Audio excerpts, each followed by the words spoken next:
Okay, great. I think we're going to go ahead and get started here. Before I jump right on in, just a few housekeeping aspects. So the webinar here, it's labeled Q&A. We really want to dig in and give an opportunity for everyone to ask questions.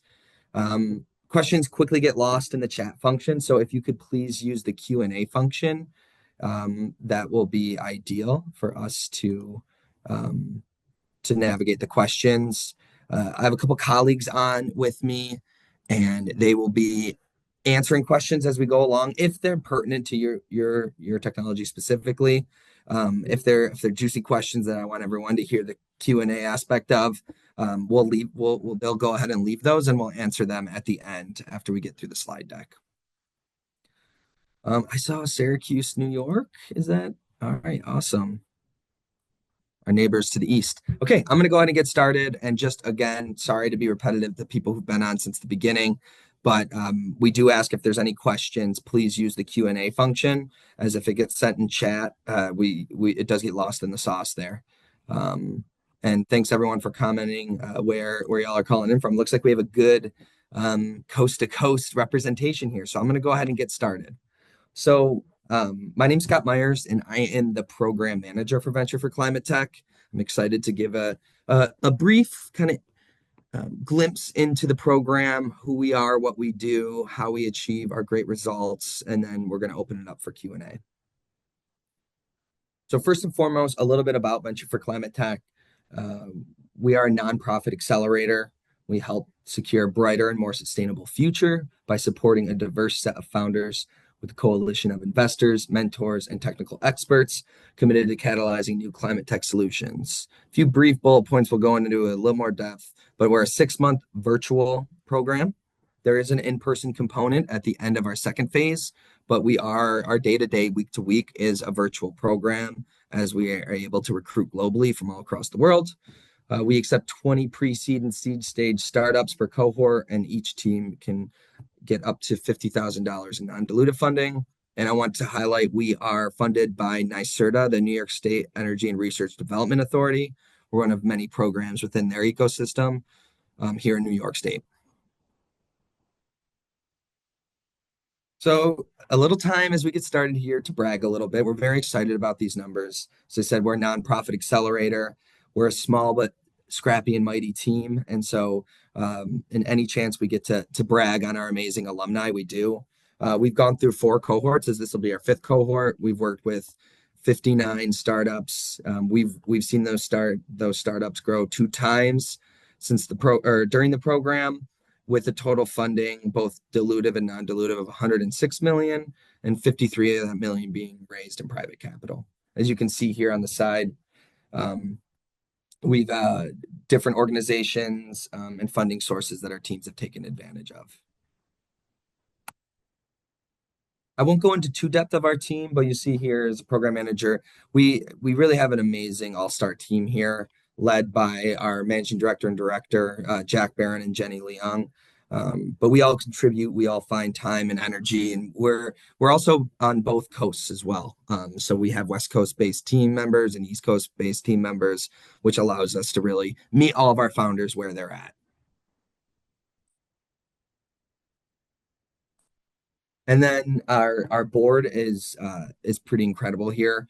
Again, this will be shared around to everyone along with the recording. So this deck, I would really implore all of you all to go in and look into our board more. They're a big integral part of our program. They work with us in every step of the way. They come in and speak in curriculum sessions, help us in our due diligence process, help our teams and alumni get connected to people within their network. So we're very, very proud of our board here. I wanted to highlight some key sectors for New York State, and I'll allude to this for a bit deeper into the slide deck as well. You don't have to be based in New York State or even have a plan to relocate in New York State, but the technologies that we source have an end use within New York State. They have to have a market here. So when we look to recruit and down select and do due diligence for our program, we do our best working with NYSERDA to align with the key sectors for New York State. As you can see here, buildings, transportation, grid and energy, and industry. And then here's the percentage of admissions that those are relevant to New York State, and that's why we tend to lean more towards these four key sectors. But as you can tell, they're pretty broad within those sectors. All right, so let's jump into the accelerator a bit more. A lot of people, including myself, are visual learners here, so I wanted to kind of give a snapshot of the program at a glance. As you can tell here, we're in this 9-week recruiting amazing pre-seed and seed stage climate tech startups such as yourself. Um, then we move into our down selecting. So we had to get all the way down to 20 teams. Um, phase one and phase two and phase three, as you can see here, 11 weeks, 7 weeks, and 6 weeks collectively here. Um, and the showcase and climate week here is towards the end, and that is the only in-person aspect of our program. But anyways, here's our accelerator, a bit of a glance. Excuse me, I'm just going to grab a sip of water. B4C is a 6-month high-touch accelerator, and we split it into 3 phases. We provide, as mentioned before, up to $50,000 in non-dilutive funding throughout the program. We recruit globally with the New York State lens, relating back to that the sectors in which as we reference. Our sweet spot is pre-seed, seed stage, TRL wise, anywhere from 4 to 7. It's okay if that's a bit of a foreign term for you. Via the application and our down selection process, we can work with you all to get a better understanding of that. Incorporation or co-founder is not required. That's a very important aspect that is not required. And we've helped many teams get to those points in sourcing co-founders as well as rating. And then I really want to highlight here, it is a part-time commitment, but per week, on average, it's around 7 to 12 hours per week that you have to dedicate. We really like to have, we understand that you're not able to be at every aspect of the curriculum, but we want to make sure there's a through line of one individual that is working with us throughout the program for continuity purposes. A bit of a glance at an average week. Again, the 7 to 12 hours is highlighted here as there's high touch support and learning. There's weekly, there's one stand up, all hands. It's with the core cohort. That's a huge aspect to make sure everyone has a finger on the pulse of where you're at, but also huge on what we really advocate for, which is peer-to-peer learning. So that is an aspect that you will be able to take advantage of. We have 1 to 2 curriculum sessions per week, and we usually try to aim to have those on Tuesday and Thursday. We're aiming for an 11 a.m. Eastern start time, so Eastern Standard, 11 a.m. to try to really accommodate our overseas folks, our East Coast and our West Coast. There's the one each week. There's a one-on-one coaching session with the V4C team, and your teams individually. So not really one-on-ones as our team. There'll be 2 to 3 representatives from our team, and then whoever is on your team representing there. So that's about that is a weekly occurrence. And then there's the mentoring aspect that you will work with your outside mentors on to create a cadence, but there's also that aspect. So I wanted to jump in here on a bit of a timeline here. So applications opened at the end of January. One thing we did want to highlight, you might have seen, and even on my background here, on my Zoom background, that we are closing applications on March 7th. We are actually updating that. We're extending just due to a high volume of applicants and wanted to make sure that we get to everyone and do the proper due diligence. We have extended the application timeline, so we will be closing applications next week, Wednesday, March 12th. And then I wanted to highlight some other aspects which are a part of our due diligence and down selection.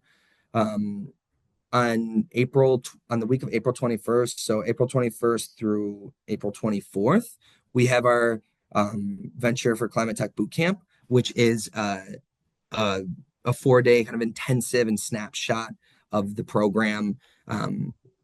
That's around 3 hours per day.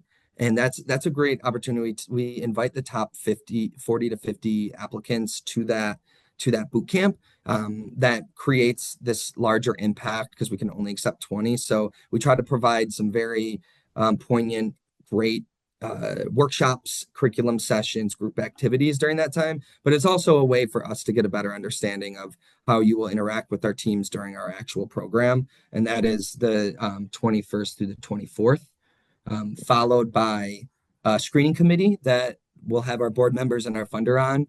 And that's at the end of April and early May there, as you can see here. And then the program starts quickly after that with you getting the notification that you've been accepted into the program in early May, and then program starting on May 19th.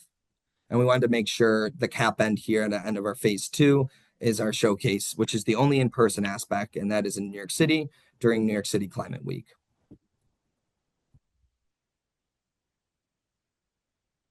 Wanted to highlight before we get into the Q&A here. This is a relatively short presentation, so we'll dig into the Q&A relatively soon. So an applicant must have is a technology that has the potential for significant and substantial reduction in GHG emissions, a team that is coachable, driven, and self-aware, and have a market impact in New York State. And then another aspect is a commitment to supporting and or benefiting New York's communities and the larger climate tech ecosystem. So again, you don't have to relocate to New York. You don't have to be in New York State, but your technology at scale has to have a market within New York State. All right, and then an ideal applicant, and right, these aren't requirements, but really nice to haves, is strong indications of market interest in the technology. The solution addresses and or involves underserved communities in both development and application, and a viable or at least a well thought out business plan. Again, aren't requirements, but really nice to haves. So wanted to highlight some keys to a strong application is be specific when outlining the impact of your technology and the problem you're solving. Give examples, hone in on how this could be applied to New York State, strong understanding of your market and your customers. If you have competitors, share them. Competition can help validate your market, so make sure to share those. Be yourself. Experiences gained in many different ways. We care most about who you are. And I wanted to it's not a bullet, but just, be honest and transparent. We are a nonprofit accelerator. We want to work with teams who need our help. So if there's areas that you need help, make sure to highlight those. And that'll really round out a strong application. We've added a QR code here. If you want to quickly QR that and get the application up on your phone, that's great. But again, Chris will go, or one of my colleagues will drop necessary links in the chat function for you to use to get to the homepage and get your application started. So I wanted to now ask, I think, Chris, you are going to stop sharing. Hey, yes. How you doing? Hello. Welcome to the stage. And thank you, everybody. I was pulling up those links to use. So here, here's our main page. You can find all of our, somebody probably found us that way, but where you can get your application started. And that will lead you to the F Success page as well. Awesome. Jenny is also online. She's not going to come up because she's feeling under the weather. So she's been doing a lot of the background questions if you've already been interacting with her. So thank you, Jenny. Yeah. I see a question come up here from Lisa Decker. I'm gonna actually go ahead and share my screen again because we do have some appendix slides here that will help me answer her question. Thank you so much. Sorry, Leslie, not Lisa. Leslie, thank you so much for the question. For everyone else, Leslie asks, they say up to 50K in non-dilutive funding throughout the program. What does that mean? How and when is that funding awarded? So on these slides here, which again you'll get sent to you, they have some in-depth about the curriculum and things that we cover, but for purposes of answering this question, we'll look at the top bullets here. So if you are accepted into our program, 20 companies are accepted. Right in the beginning of phase one, after you sign a memorandum of understanding and give us the proper documentation to get that money to you, you'll be awarded your first check, which is $10,000. Then after phase one ends, the teams go into the market opportunity pitches. Those are given out to our board and our funder, and that is brings you into our second phase, which up to all 20 teams are able to receive, if properly executing your market opportunity pitch, up to another $10,000 to $15,000 in non-dilutive funding, and that's depending on your market opportunity pitch scores. And at the end of phase two, will be accepted into, or in the end of phase two, our teams will then go pitch out in the investor showcase, and up to 20 teams are awarded another $10,000 in non-dilutive funding. If you made it through the program, you've worked on your pitch, we're ready for you to go up and we're comfortable with you pitching at our investor showcase, you get $10,000. And then after our program's done, there's an additional $200,000 in non-dilutive funding that becomes available to the entire cohort. These stipulations behind that are to be further defined by NYSERDA, but that's how you get up to that ceiling there of the $50,000. I hope that answers your question, Leslie. And Chris, feel free to add anything there if I missed it. It seems good. Leslie also. Is there another question? Good, because it definitely can get complicated. So we're glad. Yeah. That we can lay it out. The next question, also from Leslie. So thank you. And I think so. Is there a submission time for the application? So again, we got extended to March 12th. And Jenny, keep me honest here in the comments, but I'm pretty sure it's 11:59 p.m. Yes, Eastern Standard Time. So if you're on the West Coast, keep an eye on that. East Coast folks, pretty much midnight. But and we'll be sending, if you're on any of our list serves, you'll be getting an alert about that too. Yeah. We have an anonymous attendee. Can you expand more on the one-on-one coaching aspect of the program? I'll go ahead and take that one, Chris.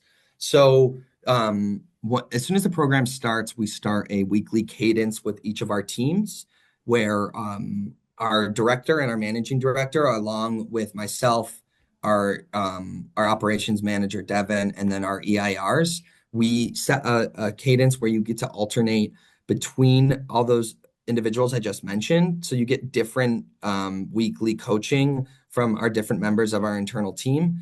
And that's a cadence that we have going through the entire program. We really hammer down and build out with our teams a structure for KPIs and OKRs. So in those one-on-one sessions, we check on those OKRs, KPIs, make sure each of our teams are staying honest to those and honest to the goals that they've made and to achieve.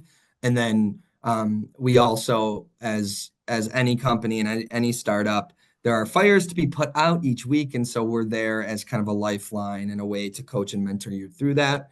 And then, so on top of that, there's two other avenues of mentorship that our teams gain access to. One of those being is the NYSERDA program, the CEN program. They just rebranded, and I'm pretty rough with acronyms, so I cannot remember the acronym for what CEN stands for. It used to be the NYSERDA EIR program, but essentially being a part of our program opens the door for you to get EIRs to work on specific aspects of your company. Now, this is a program that's available to anyone within New York State that is a climate tech startup. But if you are out of state and you join our program, thank you. It's the Climate Expertise Network. Thank you. But anyway, so you gain access to that program, that NYSERDA program, for being a part of Venture for ClimateTech. So you get to access those EIRs throughout the program. And then on top of that, we have an outside network of pro bono mentors that we go through a mentor matching process that you then create your own cadence of timing for that. So as we say high touch, we really are high touch, and we try to give you access to as many mentorship opportunities as possible. Thanks, Scott. Thanks. We have another anonymous one. I'm going to skip. There's one that Jenny's answering now, but we can take that live if it be. So I'm going to jump down to Besides the NYTW in-person showcase, are there any other in-person requirements slash opportunities? Short answer, no. Obviously, we love to see our teams. The virtual stuff makes it easy for a lot of folks to attend. But if you're in the area, let us know. We love to, like, we travel around for conferences. I don't know if anyone here is going to NREL, so we love to see folks at different conferences. I strongly encourage it if you're looking for investors. Mhm. But no, it's just the New York City showcase, and it's an awesome time. Scott, I think, is usually the corraler of all the fun times, and when the teams are together. So it's I don't know, Yeah. Scott can attest to Yeah, that. we wish there could be more of an in-person component to it, but we really take advantage of it when we're down in the city. And you haven't been to New York City Climate Week. It's an amazing opportunity for you to get down there, and it's a very it's very energizing, exciting week. Yeah, I know the West Coast. I know San Francisco has their own climate week, and I think most cities are getting their own climate week. But the New York City Climate Week, I think, started like a decade ago, and there's just every time I go, I keep like last year I met just so many heroes that you're like, Yeah, oh man, I didn't think I'd ever meet them. So it's a good spot to be. yeah. I'll take a whack at the next one, Chris. How do you assess coachability of team from written application? So it's important to note here there's a written component of the application, but also after initial review, we set a time to spend 30 minutes with the teams for interviews. And that's really where we get a better idea of the coachability aspect. There are certain questions on the application, if you've noticed, around, what are you looking to get out of this program? What are you looking to get, like, what would you bring to Venture for Climate Tech? There's aspects to the written application where we can get kind of an essence of how you are in the coachability department. But and that's kind of an accumulation of all the questions and all the types of answers we've gotten, but it's a lot of that component comes from the interview. Give it a couple of seconds. Yeah. And one other aspect is if you remember, there's our boot camp for climate tech, which is a part of our down selection, and there's that is another way we can gauge coachability in the sense of, if you jump onto the boot camp and your camera off, we understand that it's an intensive and there might be times where you have to be camera off, but if you're kind of camera off and you're not contributing, you're not asking questions, and then you aren't actively participating in group activities or anything of that sort, then we kind of know that there's a kind of a barrier there in your ability for coachability. So we take all these components and add that to the recipe. Question from Jesse Adler: is the spread of cohort aligned with the percentages of the focus areas? Um, no, is the short answer. We try to, but we're totally at the mercy of who's inventing what at what stage and Mm-hmm. are ready for us. That's the priorities that we're taking. Obviously, that's what New York State has in the CLCPA. That's what we'll be trying to focus on as well. Um, Thank you. Good question, though. I wish we were as talented as that to get the equal percentages, right? Yeah, that'd be State great. would love it. But I think that's relevant. Like, there was a question that Jenny had answered, typed it out, but relative to that question, Chris, is we do our best there to align. We work with our funder in the down selection process, but also we get on average around 300 to 400 applicants. Wanted to highlight that it can be quite competitive, but we do our best to spread it out and who's got the most compelling applications and things of that sort. God, Due diligence in the down selection time is one of my favorites because we get to learn about so many cool technologies, but also one of my not favorites because we have to get down to 20 teams. So it's really difficult. I want to take a stab at that next. I think that one's your bread and butter. Alumni. Um, Sorry, just getting back. Can you give some examples of? Oh, yeah. Could you give some examples of programming sessions that alumni found the most valuable? Um, we kind of have a early on intensive about customer discovery. And I think that's always been a great one in the sense of it gives, if you've already done customer discovery, it kind of gives you this ability to go back, reiterate. We kind of stress that customer discovery never really ends, especially early on. So to keep cruising and bruising through that. Another one that comes to mind is we work with teams in our first phase on the GHG impact analysis and getting teams the ability to hammer down on that and have a solid number to use in pitch meetings or anything of that sort. And we have the architect behind the CIRC tool come and give a talk on what goes into that and what came to mind as he built that tool out. So that's one, and it's great. All our teams love the Q&A and getting to understand his thought process and things of that sort. A couple of those come to mind. In our second phase, we kind of have a state of climate tech investment. We have Carta come and talk about CAT. There's a lot of sessions that alumni particularly like, but those ones come top of mind. Thanks. I have a bunch of words up here too. Oh, there's a question that was answered. You want to take this one, Chris? You want me to? Jenny's answered a lot. Could you give some Oh, examples? You just answered that one. And I think Jenny's answering some of them as well. So I think that's got a lot of it covered. all right. Yeah, well, maybe give it a minute or two if you have any new. Oh, another one come in.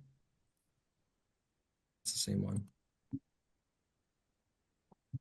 Yeah, I'm kind of reading through right now the ones that have been answered, if it makes sense to read out loud. Yeah, I think a good one. There's like the New York State one is always.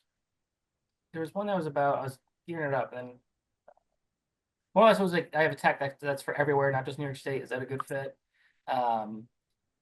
And of course, yeah, they're like, I mean, New York's just a huge market. I think it's really easy to make it something that fits within New York State's wheelhouse, being one of such a large economy.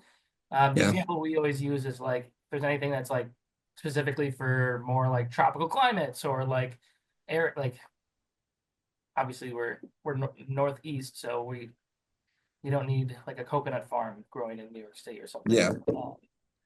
or stuff like that. But Jenny answered as well.